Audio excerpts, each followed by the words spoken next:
જય મહાદેવ અને કેમ છો ગુજરાતની જનતા? સ્વસ્થ હશો ને બધા મજામાં છો. અને મોર્નિંગનો ટાઈમ હતો અને ટાઈમ થઈ ગયો છે સવારના 10. ચા બનાવીને પી લીધી છે. સવારે ઉઠીને પાણી ભર્યું અને ત્યારબાદ મેં ચા બનાવી અને ચા બનાવીને અત્યારે પી લીધી છે. અને મિષ્ટી જો શું કરી રહી છે.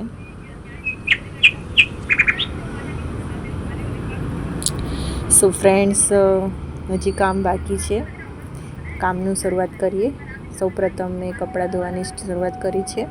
તો મશીન ચલાવી દીધું છે. તો કપડાં મશીનમાં ધોવાશે ત્યાં સુધી આપણે બીજા કામ કરી લઈએ. એક બાજુ કપડાં ધોવાશે અને એક બાજુ મારા બીજા કામ પણ ચાલુ જ રહેશે. સો ફ્રેન્ડ્સ, હજી નાહવાનું બાકી છે તો નહીને મળીએ.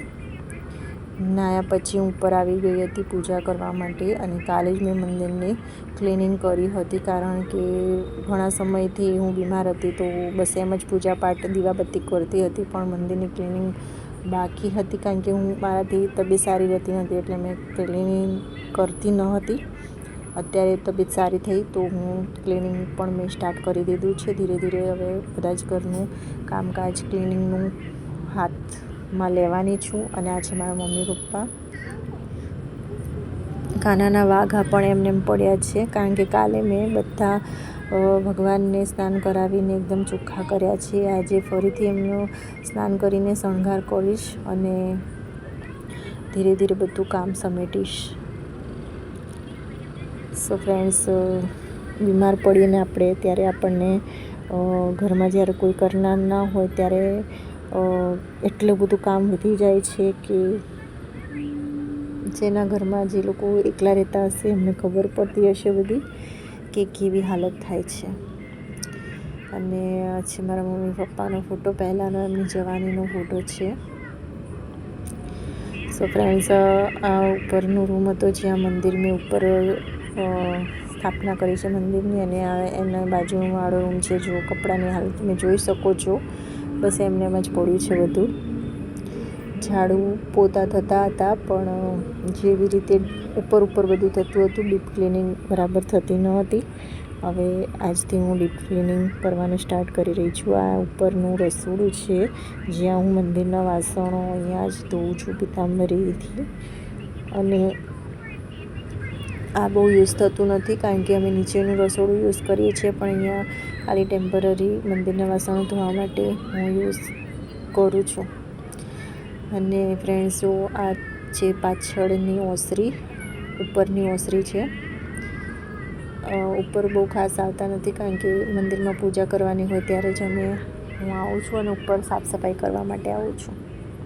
બાકી નીચે જ અમે મોટા ભાગે યુઝ કરીએ છીએ. અને જે મેં તમને બતાવ્યું ત્યાંથી પણ નીચેની જવાની સીડીઓ છે, અને આ બાજુથી પણ નીચેની જવાની આગળ પાછળ 2 સીડીઓ છે, જ્યાંથી આપણે નીચે જઈ શકીએ છીએ અને ઉપર ચડી શકીએ છીએ. ફ્રેન્ડ્સ, હવે નહીને આવી ગઈ છું રસોડામાં અને આજે બનાવવા જઈ રહી છું ચણાનું શાક, ચણાની દાળનું શાક અને રોટલી. અને ઘરમાં કંઈ સબ્જી હતું નહીં, કારણ કે સબ્જી લેવા જવાનો મને ટાઈમ જ નહીં મળ્યો ને, એટલે સબ્જી લાવવાની બાકી છે. તો ટેમ્પરરી જે ઘરમાં હતું એ જ હું યુઝ કરીને બનાવી રહી છું. અને ફટાફટ મેં લોટ બાંધી દીધો હતો. મિષ્ટીને ભૂખ બહુ લાગી હતી, એટલે મિષ્ટી કે જલ્દી મમ્મી ખાવાનું બનાવી, મને ભૂખ લાગી છે. મેં કીધું બેટા બસ 10 જ મિનિટમાં જમવાનું હું રેડી કરી દઈશ. સો ફ્રેન્ડ્સ, ફટાફટ શાક વઘારવાની તૈયારી કરી રહી છું. અને લસણની કળીઓ ફોલી રહી હતી. લાઈફમાં એવો સમય આવે છે જ્યારે આપણને આપણી જેટલી બી હિંમત હોય છે અને જેટલી બી આપણે ડેરિંગ કરીને જેટલું બી આપણે બધું હિંમત ભેગી કરી હોય છે એ બધી જ તૂટી જાય છે. અને ભગવાન સમય એવો દેખાડે છે ને કે એમ થાય છે કે ભગવાન કેમ આવું કરતા હશે. જ્યાં તકલીફ હોય ને ત્યાં જ વધારે તકલીફ ભગવાન આપી દે છે.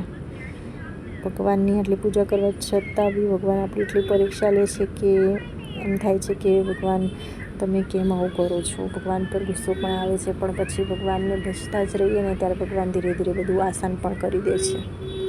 સો ફ્રેન્ડ્સ, એક બાજુ મેં શાક વઘારી દીધું હતું, ચણાની દાળની સબ્જી બનાવી રહી સબ્જી બનાવી હતી. ફટાફટ જે કોમન મસાલા, જે બેસિક ઘરમાં જે સિમ્પલ તરીકાથી બનાવતા હોય છે દરેક, એ રીતે જ મેં બનાવ્યું છે. ફટાફટ સબ્જી થઈ રહી છે અને એક બાજુ રોટલી પણ હું તૈયાર કરી રહી છું. અને ફ્રેન્ડ્સ, આ વિડીયો હું વોઇસ ઓવર કરી રહી છું અને બાજુમાં બીજો જે અવાજ આવી રહ્યો છે, મિષ્ટી બાજુમાં ફોન રમી રહી હતી એનો અવાજ છે. સો ફ્રેન્ડ્સ, ફટાફટ રોટલી બનાવીને એક બાજુ સબ્જી તૈયાર થઈ ગઈ છે અને ફટાફટ મિષ્ટીને ગરમ ગરમ પીરસી રહી છું, કારણ કે એને ખૂબ જ ભૂખ લાગી છે અને કહે છે કે મમ્મી મને ભૂખ લાગી છે. અને કીધું સારું, તને ગરમ ગરમ આપી દઉં છું. તો ફટાફટ મેં એની થાળી તૈયાર કરી દીધી છે અને એક બાજુ બીજી રોટલી બનાવીને હું પણ જમી લઈશ. સો ફ્રેન્ડ્સ, મિષ્ટીને ચણાની દાળ અને રોટલી ભાવ્યું હતું અને એને ગમ્યું. અને ત્યારબાદ મેં બાકીના બીજા કામ પતાવ્યા, જે મારે થોડા પેન્ડિંગમાં પડ્યા હતા. સો ફ્રેન્ડ્સ, ફરી મળીશું નવા વ્લોગમાં. પ્લીઝ મારી ચેનલને સબસ્ક્રાઈબ કરવાનું ભૂલતા નહીં. ગમે તે વિડીયો લાગે